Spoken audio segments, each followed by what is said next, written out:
تھوڑی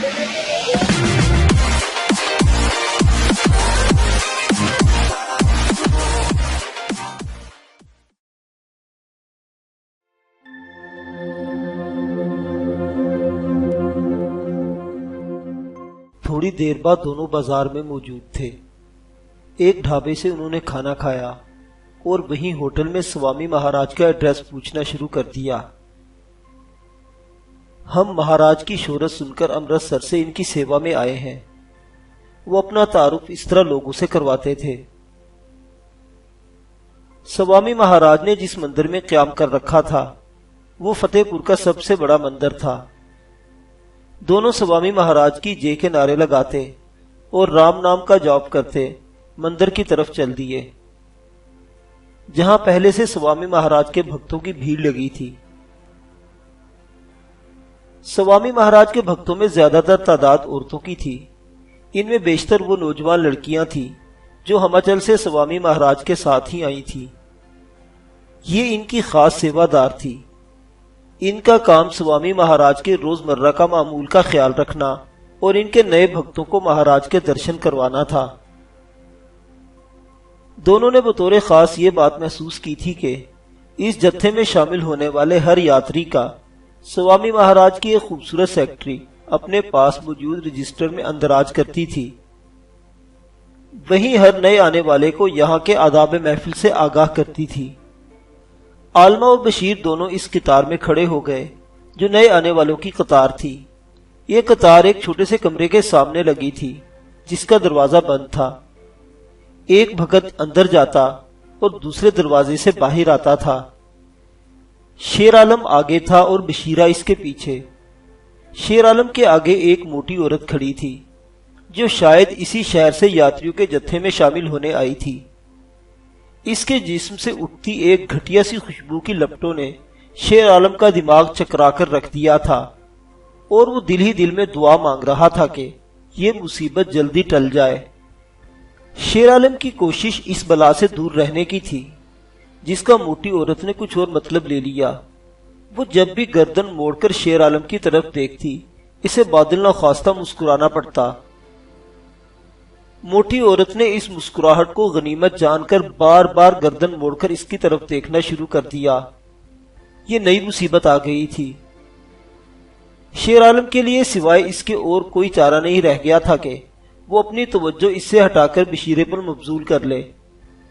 اس نے بشیرے سے سوامی مہاراج کے متعلق باتیں شروع کر دی۔ آپ لوگ کہاں سے آئے ہیں؟ موٹی نے محسوس کیا کہ شکار ہاتھ سے نکل رہا ہے۔ امرتسر سے۔ شیر عالم نے کڑوا گھونٹ بھرا۔ میرا نام کوشلیہ ہے، میں فتح پور کی رہنے والی ہوں۔ سوامی مہاراج کے میں نے کئی مرتبہ درشن کیے ہیں، ان کی سیوا میں بھی رہی ہوں۔ اس نے اپنا تعارف کرواتے ہوئے ان پر روب گانٹنا چاہا۔ میرا نام گگن دیپ ہے اور یہ میرا دوست راج ہے۔ ہم دونوں بھی مہاراج کے چرنوں میں بیٹھ کر من کی شانتی حاصل کرنے آئے ہیں۔ شیر عالم کے لیے اس کے سوال کا کوئی جواب دیے بغیر کوئی چارہ باقی نہیں رہا تھا۔ آپ لوگ یاترا پر جا رہے ہیں؟ موٹی کوشلیہ نے دوبارہ دریافت کیا۔ ہاں، بملا ماں کی یاترا مہاراج سوامی کے سنگ کریں گے تو زیادہ آنند آئے گا۔ شیر عالم کے بجائے بشیرے نے جواب دیا۔ آپ دونوں رشتہ دار ہیں؟ نہیں، ہمارا تعارف 2-3 روز پہلے ہی ہوا ہے۔ ہم امرتسر میں جوگی بابا کے آشرم میں ملے تھے، جس کے بعد ہم نے اکٹھے ہی یاترا کا فیصلہ کیا ہے، بشیرے نے کہا۔ دراصل میں نے منت مانی تھی، ماتا نے کرپا کی اور میرا کام ہو گیا۔ اب میں ماتا کے درشنوں کو جا رہا ہوں تاکہ اسے ماتھا ٹیک کر اپنی منت پوری کر سکوں۔ شیر عالم نے اپنا کیس بیان کیا۔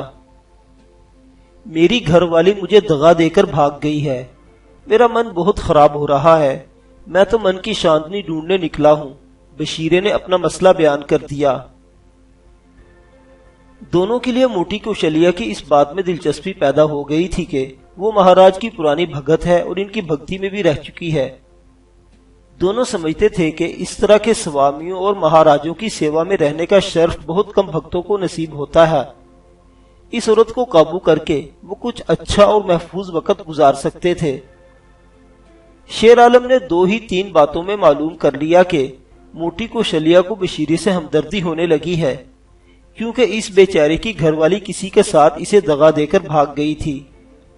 شاید موٹی کوشلیہ کا گھر والا اسے دغا دے کر کسی کے ساتھ بھاگ گیا ہوگا، اس نے سوچا۔ اس نے بشیرے کی طرف منہ کر کے اپنی بائیں آنکھ دبا کر اسے بھی اشارہ کر دیا کہ اس شکار کو قابو کر لے۔ اس کے ساتھ ہی بڑے نامحسوس طریقے سے آپس میں باتیں کرتے ہوئے انہوں نے جگہ بدلی، اور اب بشیرہ اس کے بجائے کوشلیہ کے نزدیک ہو گیا تھا۔ 3-4 منٹ میں بشیرے نے کوشلیہ کو اپنی دردناک کہانی گھڑ کر سنا دی۔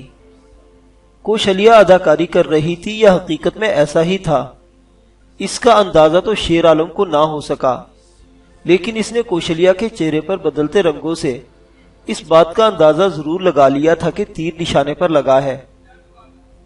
انہیں یاتریوں کے اس جتھے میں کم از کم ایک ہمدرد خاتون میسر آ گئی تھی، جس کی آڑ میں وہ اپنا کھیل آسانی سے کھیل سکتے تھے۔ کوشلیہ کی باری آ گئی تھی۔ اس نے کمرے میں داخل ہونے سے پہلے بشیر اور عالم کو اندر پیش آنے والی صورتحال سے آگاہ کر دیا تھا۔ اب کم از کم کمرے میں وہ ایک اعتماد کے ساتھ ضرور داخل ہو سکتے تھے۔ بشیرہ پہلے اندر گیا تھا، اس کے بعد عالم کی باری تھی۔ بشیر نے یہاں بھی اپنی گھر والی کا قصہ سنا دیا اور یہی سبب دنیا داری تیاگنے کا بتا کر اپنا جعلی نام پتہ لکھوا دیا۔ عالم اندر داخل ہوا تو سامنے لگی میز کے پیچھے ایک آرام دہ کرسی پر اس نے گیروی رنگ کے چولے میں ملبوس جس ساحر کو موجود پایا۔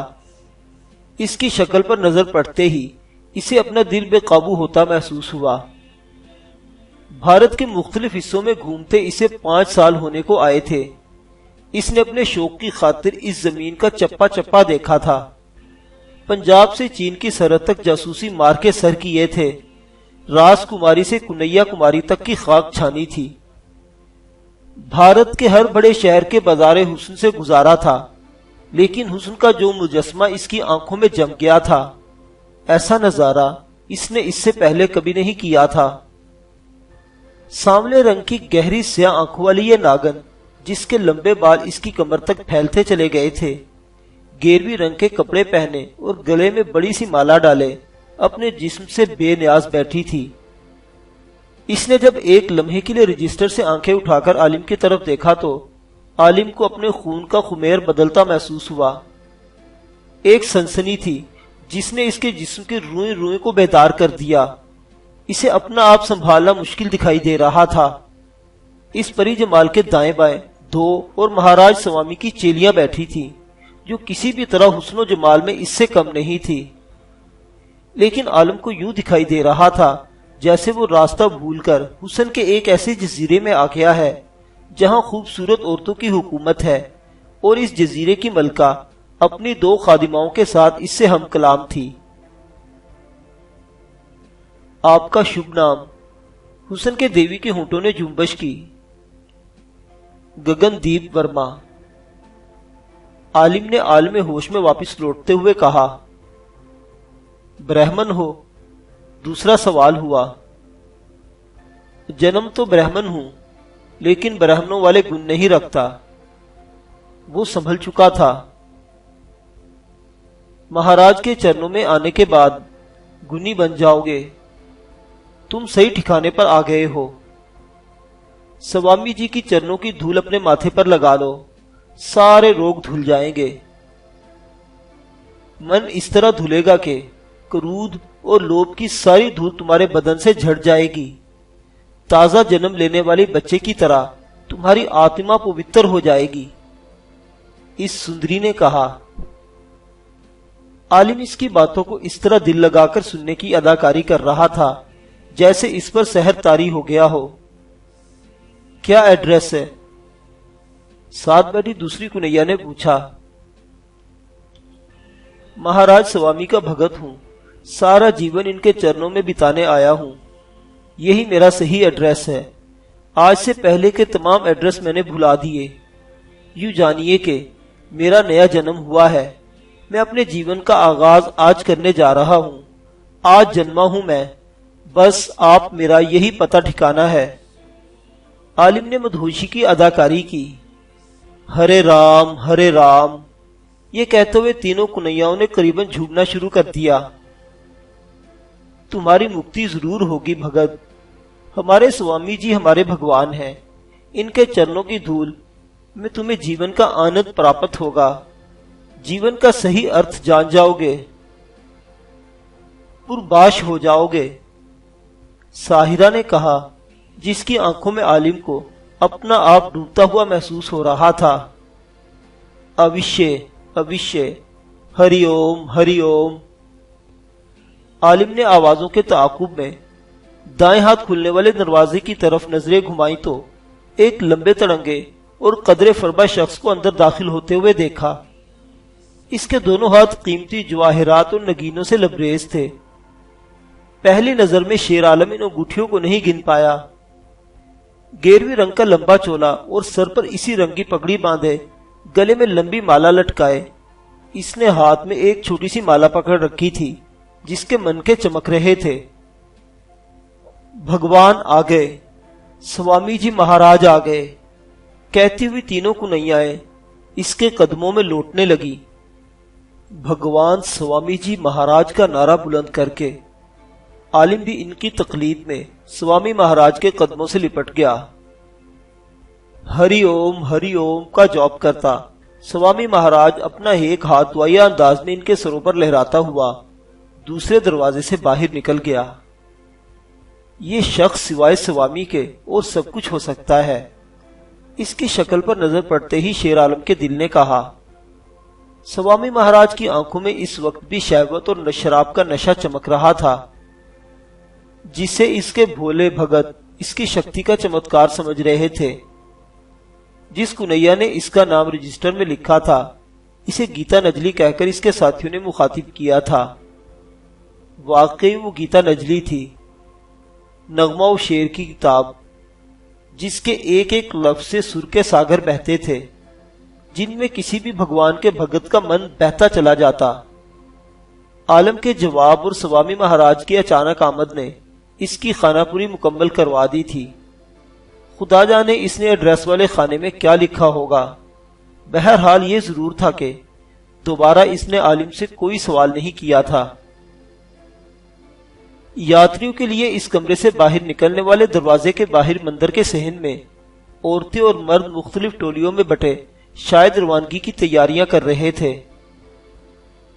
عالم نے باہر نکلتے ہی بشیرے کی تلاش میں نظریں دوڑائی تو ایک کونے میں اسے کوشلیا کے ساتھ کھڑے پایا۔ شیر عالم سمجھ گیا کہ بشیر نے کوشلیا کو شیشے میں اتار لیا ہے۔ شیر عالم کے وہاں پہنچنے پر بشیرے نے اسے پہلی اطلاع یہی دی کہ کوشلیا ان کی ہمسفر ہوگی، جس کا مطلب تھا کہ ان کا سفر قدرے محفوظ گزرے گا۔ کسی عورت کے ہمسفر ہونے کا مطلب یہی تھا کہ یہ کوئی کنبا ہے۔ بشیرے نے اس درمیان میں کوشلیا کو اس بات کا احساس دلا دیا تھا کہ اس کی بھاگ جانے والی گھر والی پر وہ لعنت بھیجتا ہے اور اسے زندگی بھر کوشلیا جیسی ہمدرد اور سمجھدار خاتون کی تلاش رہی ہے جو اب اسے مل گئی ہے۔ سارے یاتری مندر کے حال میں اکٹھے ہو رہے تھے۔ یہ مندر سوامی مہاراج کے آشرم سے منسلک تھا اور سال میں 1-2 ہفتے وہ یہاں بھی قیام کیا کرتے تھے۔ اس بڑے ہال کمرے میں لوبان اور عود کی خوشبو مہک رہی تھی اور دیواروں پر مہاراج سوامی کے بڑے بڑے پورٹریٹ لٹک رہے تھے۔ سامنے ایک ہفت ہاتھ دیوی اپنا بڑا سا منہ کھولے بیٹھی تھی۔ پتھر سے بنی اس دیوی کی سجاوٹ پر خاصا روپیہ خرچ کیا گیا تھا۔ اس کے ہاتھ میں سونے کے کڑے پہنائے گئے تھے اور سر پر جو تاج تھا اس میں بھی قیمتی موتی جڑے تھے۔ سوامی مہاراج کی آمد سے پہلے گیتا نجلی نمودار ہوئی۔ اس کے ساتھ ہی وہ دونوں کنیائیں تھیں جنہوں نے ہاتھوں میں دیویوں کی طرح ترشول اٹھا رکھے تھے۔ تینوں ہری اوم کا جپ کرتی اندر آئی تھی۔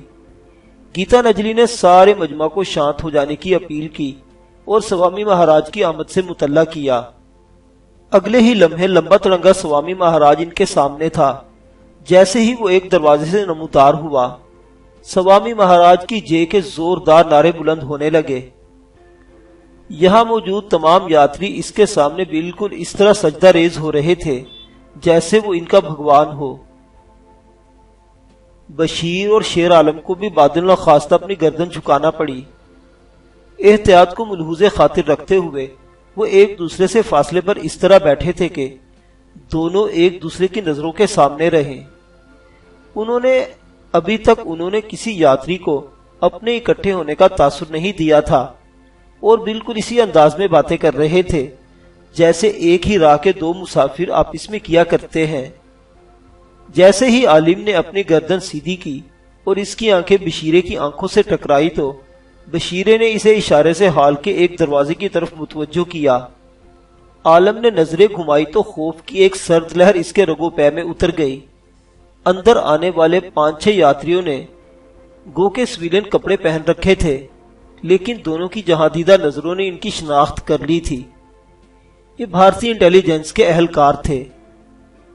شاید ان کا تعلق کسی مقامی فیلڈ انٹیلیجنس یونٹ سے رہا ہوگا اور اس اطلاع پر کہ وہ دونوں خطرناک جاسوس اس علاقے سے فرار ہو گئے ہیں اس طرف نظر ڈالنے آ گئے تھے۔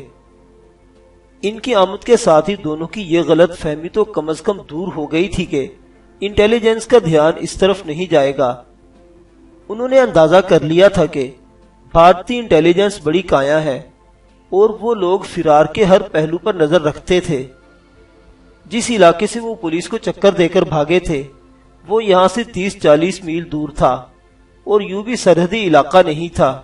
اس کے باوجود یہاں بھی انٹیلیجنس سرگرم تھی۔ اگر یہاں یہ حالت تھی تو ان لوگوں نے سرحدوں پر تو اپنا جال بچھا دیا ہوگا، شیر عالم نے سوچا۔ اس نے دل ہی دل میں بشیرے کے مشورے پر عمل پیرا ہونے پر خدا کا شکر ادا کیا۔ اندر آنے والے بڑی ہوشیاری سے الگ الگ ہو کر یاتریوں کے ہجوم میں پھیلنے لگے تھے۔ انہیں ہجوم میں پھیلتے دیکھ کر بشیر کشلیہ سے بالکل چپک کر بیٹھ گیا اور یوں محسوس ہو رہا تھا جیسے دونوں میاں بیوی بھگوان کے بڑے سچے بھگت ہیں اور بڑے خشوع خضوع سے بھجن گا رہے ہیں، جو سوامی مہاراج کی آمد کے ساتھ ہی شروع ہو گیا تھا اور سٹیج پر موجود گانے والوں کی ٹولی کے ساتھ ہم آواز ہو کر سارے یاتری گانے میں مصروف تھے۔ عالم کا ذہن بڑی تیزی سے کام کر رہا تھا۔ اس کے ساتھ بیٹھے ایک جوڑے کا بچہ بار بار کسی وجہ سے رونے لگتا اور وہ اسے ڈانٹ کر چپ کروا دیتے۔ اچانک ہی ایک منصوبہ اس کے ذہن نے ترتیب دیا اور عالم نے اس پر پیرا ہونے کی ٹھان لی۔ اس نے 2-2.5 سال کے اس بچے کو بڑے پیار سے پچکارا، ایک اجنبی اور ہمدرد کی طرح۔ اس طرح محبت سے بچے کو بہلانے کے انداز نے بچے سے زیادہ اس کے والدین کو متاثر کیا تھا۔ دراصل بچہ باپ یا ماں کی گود میں بیٹھنے کی ضد کر رہا تھا اور دونوں اس سے احتراز برت رہے تھے۔ دونوں کی خواہش تھی کہ وہ بھی ان کے ساتھ زمین پر بیٹھے۔ عالم نے بچے کو پیار سے پچکارتے اپنی گود میں بٹھا لیا۔ پہلے تو بچے نے حیرت کے اس کی طرف دیکھا، پھر اس کے چہرے پر اپنے لیے محبت اور ہمدردی کے جذبات پا کر اس نے چپ سادھ لی۔ بچے کے والدین نے اس حرکت کا جواب مسکراتے ہوئے شکریہ ادا کرنے کے انداز میں دیا تھا۔ میرا بھانجا بالکل اتنی ہی عمر کا ہے، وہ بھی میرے ساتھ خوش رہتا ہے، اپنے ماتا پتا کے ساتھ نہیں۔ اس نے بات آگے بڑھائی۔ شکریہ بھائی صاحب، مجھے دے دیجیے، آپ کو زحمت ہوگی۔ نوجوان عورت نے کہا۔ ارے نہیں بہن، مجھے تکلیف اسے واپس کرنے پر ہوگی۔ میرا دل بھی ادھر گوگی میں اٹکا ہوا تھا، بہت محبت کرتا ہے۔ آپ یہ سمجھیے کہ آپ کا سفر آسانی سے کٹ گیا۔ کیا نام ہے اس کا؟ منو، اس کے باپ نے جواب دیا۔ بس منو کو خوش رکھنا اب میری ذمہ داری ہے۔ آپ شانت ہو کر اور من لگا کر بھگوان کا پاٹ کیجیے۔ شیر عالم اتنی اپنائیت کا مظاہرہ کر رہا تھا کہ دونوں کے لیے سوائے اس کی ہاں میں ہاں ملانے کے اور کوئی چارہ باقی نہیں رہا تھا۔ منو کو اس نے بازو کے سہارے اپنے کندھے سے لگا کر باقاعدہ سہلانا شروع کر دیا۔ جب تک سیکورٹی والے گہری نظروں سے لوگوں کا جائزہ لیتے وہاں تک پہنچے، ننھا منو شیر عالم کے زانوں پر اطمینان سے سو رہا تھا اور عالم آنکھیں بند کیے منو کے پہلو میں بیٹھا نام سمرن کر رہا تھا۔ پہلی نظر میں جو کوئی بھی اسے دیکھتا انہیں میاں بیوی سمجھتا۔ ایسے خامد یہاں عام پائے جاتے تھے جو اپنی بیویوں سے خوفزدہ رہتے اور بچوں کو خود سنبھالتے تھے۔ بالآخر ایک ایک کر کے انٹیلیجنس کے لوگ واپس چلے گئے۔ اس درمیان بشیرے کی نظریں مستقل ان پر لگی رہی تھی۔ اس نے جب عالم کو ایک بچہ اٹھائے دیکھا تو خدا کا شکر ادا کیا کہ اسے بھی کوئی کور میسر آ گیا۔